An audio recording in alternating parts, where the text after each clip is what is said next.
प्रश्न ये है कि जैसे आपने कल और परसों के सत्संग में बताया कि साधु को बाजार के पदार्थ नहीं पाने चाहिए। महाराज जी, जैसे अब हम लोग वृंदावन आते हैं या मुझे ऑफिस जाना होता है तो कभी कभी बाहर का पाना पड़ जाता है, ऐसे में हम क्या करें महाराज जी? नियम निर्वाह के लिए कष्ट सहना अनिवार्य होता है। यदि भगवत प्राप्ति करनी है तो इस विषय के कष्ट सहने पड़ेंगे। भक्षाभक्ष का विचार करना पड़ेगा। होटलों में जो भोजन निर्माण होता है वो अपवित्रता से होता है, क्योंकि बनाने वाले नौकर होते हैं और नौकर केवल पैसे के लिए काम करते हैं। उनको पवित्रता अपवित्रता को बोध नहीं होता, उनको इससे मतलब भी नहीं होता। खाने वाले का क्या उसमें भाव बनेगा बिगड़ेगा उसको कोई मतलब नहीं, उसको पैसे से मतलब है। जब बाहर फ्रेश और अंदर कैसे बनते हैं, बनाने वाले के विचार क्या है, वो कितना पवित्र है नहीं, पर ये थोड़ी पूछा जाता है कि नहा के आए हैं रोटी बनाने की नहीं आए, कि तो कैसी भी परिस्थिति में। तो अगर भगवत प्राप्ति करना है, बुद्धि शुद्ध रखना है, तो आहार शुद्धि होनी ही चाहिए। आहार शुद्धि नहीं तो फिर वो वैसे ही बकवास होता रहेगा।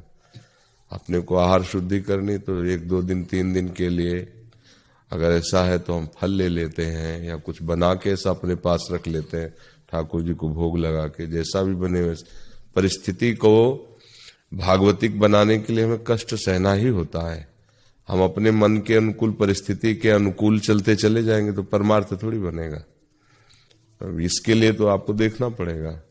हम जो उपदेश करते हैं भगवत प्राप्ति के लिए ही करते हैं, ये नहीं कि आपके अनुकूल परिस्थिति के अनुसार उपदेश करें। नहीं, उपदेश भगवत प्राप्ति के है। आप चाहो तो स्वीकार कर लो, आप चाहो तो ना स्वीकार करो, किसी पर थोपना तो है नहीं। सत्संग सार्वजनिक होता है, वो भगवत प्राप्ति के लिए। आपको यदि भगवत प्राप्ति करनी तो आपको ये मार्ग चलना है। नहीं चल पा रही है तो और भी मार्ग हैं, आप तो देख लीजिए। भगवत प्राप्ति का मार्ग, उसमें कोई भी बैलेंस बनाने की बात नहीं है। एक शूधो चले आपने धर्म रचकन सो प्रीतम का है। हम कैसे उस आदमी का पाले जहां हमारे धर्म की शिक्षा है कि अगर वो वैष्णव नहीं, कंठी तिलक धारण नहीं किए, भजन नहीं करता, उसके हाथ को पानी भी नहीं पिएंगे। और होटल में वो शराब पी के बना रहा है, कैसे बना रहा है हमें क्या पता है भाई। उसको 5000 टन मिठाई तैयार करनी है, 50 दुकानें हैं, ऐसे ऐसे हैं जो एक ही जगह से बनकर 50 दुकानों में जा रहा है। वो दिन भर लगा। हमारे यहाँ हितधाम में किसी ने, गुजराती भाई थे, तो उन्होंने बहुत बड़ा भंडारा करवाया था किसी के परिचय से। अपने लोग उसमें किसी तरह इन्वॉल्व नहीं थे, तो अब वहीं थे तो रात्रि में टहलना, तो समझ रहे हो कि नमकीन और शराब पी के बोतलें वहीं बगल में रखी थी। अब चूंकि 1500 का बन रहा है तो उसमें बैठे हुए कुर्सी में बना रहे थे नमकीन और शराब पी के। किसका? संतों का भंडारा हो रहा है। परिणाम क्या होगा? कैसे बनाया जा रहा है? राक्षसी प्रवृत्ति से। उसको पाप प्रवृत्ति में वृद्धि करने वाले परमाणुओं से युक्त हो रहा है। फिर क्या होगा? भजन होगा, एक दूसरे की खोपड़ी फोड़ेंगे संतजन, बेविचार प्रवृत्तियां जागृत होंगी। जैसा अन्न होगा वैसा मन बनता है। जैसे ही हमारे आचरण है उनको सुधारने के लिए हमें भोजन की आवश्यकता है पवित्र।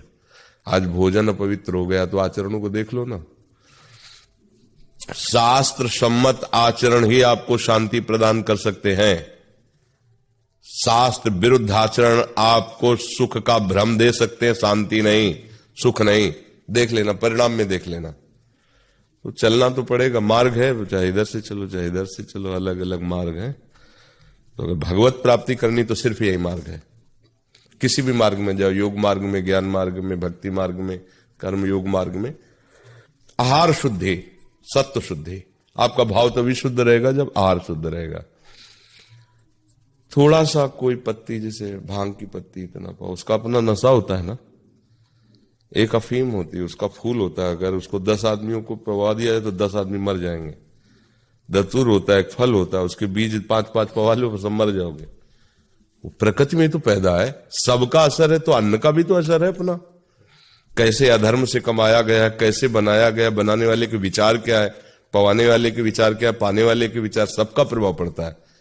तभी हमारा बार बार शिकायत रहती है, प्रश्न रहता है कि भजन में मन नहीं लगता, विकार बहुत सताते हैं, हमें क्रोध आदि सहन करने की सामर्थ्य नहीं रहेगी। उसका कारण यही है। नहीं तो यदि सात्विक आहार हो तो मन चंचल ही नहीं होता, उठता ही नहीं, नाम में ही डूबा रहता है। सात्विक आहार, सात्विक संग, सात्विक देखना सुनना, ये भजन में सहायक है। तो आप लोग देख लीजिए। अब ऐसे तो बहुत से लोग कहते हैं हम आर्मी में हैं, हम अमुक जगह हैं, हमको अपनी किचन का ही पाना होगा क्योंकि बाहर से नहीं पा सकते। तो नाम जप करो, पाते रहो, जब अवसर मिले तब वैराग्यवान बन जाना। भगवत प्राप्ति के लिए आहार शुद्धि करना ही होगा।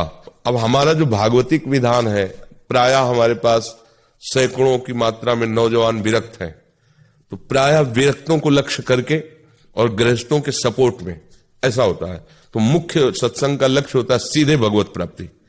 अब अगर एक विरक्त जन सामने ना हो, केवल गृहस्थ हो, तो हो सकता है सत्संग का रूप कुछ बदल जाए। लेकिन हमारे सामने केवल विरक्त रहते हो, हमारा लक्ष्य केवल है भगवत प्राप्ति, तो कहीं से भी उठावे पहुंचेगा वहीं जाके जहां से भगवत प्राप्ति होनी।